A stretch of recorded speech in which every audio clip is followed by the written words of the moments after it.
Hey everybody, good morning.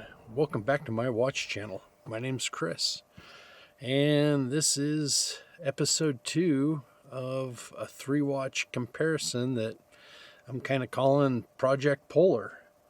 In episode 1, I went out and figured out what it's going to take to ride my fat bike in the snow.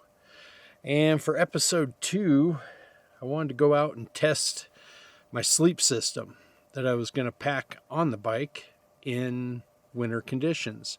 Is it going to be adequate enough to keep me warm through the night? As I was setting up my camp last night and getting into bed for the night, I figured that's a really lame way to test a watch. Go out somewhere, snuggle into a big puffy sleeping bag and sleep for the night, and then wake up and call that a watch test. So I am here at Mount Saint Helens on the southern winter climbing route called the Worm Flow Route. And this may look a little familiar to you because in my very first video on the channel, I reviewed a Pagani designed Explorer I copy on this very same mountain. So I figured, what better way to test out an Explorer II alternative than to take it on a little adventure. So in episode 1 of Project Polar, took a look at the WatchDives Explorer II knockoff copy homage. And like I said, while it's a very well put together watch using fantastic materials and it wears wonderful, it's just a down and dirty copy of someone else's watch. Looks good and it works. And it's inexpensive. So maybe that's enough. I don't know. For the second watch that I'm going to look at in this 3-watch comparison is the Seiko SSK GMT. It's part of their Seiko 5 Sports Series. Now this particular watch is based on Seiko's now discontinued SKX. Measurement wise, the SSK is identical Seiko SKX. Now the one thing that I think puts this watch over the WatchDives, even though they both use the exact same movement, the NH movement is exactly the same as the 4R movement. It's just one Seiko makes for the commercial market and the other Seiko keeps for their own watches. But they're the same family, same reference, identical movement, with the same standards for accuracy. The Seiko does use Hardlex crystal, and the Seiko is a 100 meter water resistant watch. No screw down crown. Now it's not so much the water resistance that bothers me, it's the lack of a screw down crown. There's just something reassuring about a screw down crown. Knowing that it's secure to the case, and at least in my mind, that extra little level of protection against dust, humidity. Let's just see what I'm standing at here.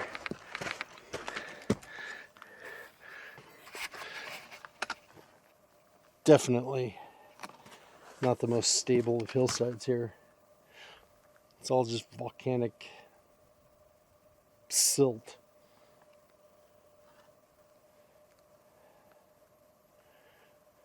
Pretty awesome though. What an awesome day. So even with that said, with all the shortcomings that the Seiko has, you know, the Hardlex crystal, the lack of the screw down crown, a less than stellar bracelet, but that should be expected on a Seiko, I think, no matter how much you spend. I still would choose the Seiko over the WatchDives. Well, there's one little reason why, and it's printed right on the dial. Seiko. It's a brand with a heritage and with a reputation, and that stands behind the product. They designed the product. That design has its own legacy and heritage. And as far as a brand, even with all their shortcomings and sometimes their lack of quality control with the misaligned bezels and things like that, Seiko still just commands respect. And so for a couple $100 more than the WatchDives, which is an anonymous company from China, you can buy into that heritage, into that reputation, into that legacy, and into that brand recognition that you get with Seiko. And that does matter. How much does it matter? That's up to each and every buyer. I think with Seiko, their brand is worth the premium that you pay over the Chinese.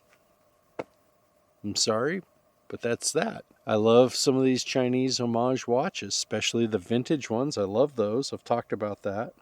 I think they're cool and they're fun and they're just a great way to accessorize with a vintage look, especially if it's something there's no way a person will ever own one. But that's kind of where my love affair for the Chinese brands begins and ends. When they start just stealing other people's intellectual property and making it their own, it's not so cool. It's a great way to try out a style of watch. They are functional. They are well put together, well assembled from quality materials. I've never had a single problem with any of the ones I buy, and they're dirt cheap, so I'll never knock someone for having one. I've got a case full of them. You hear it said time and again, and it's absolutely true. It's the person that makes the watch. It's not the other way around. The watch didn't make Neil Armstrong. The watch didn't make Paul Newman. It was the other way around. All right, guys.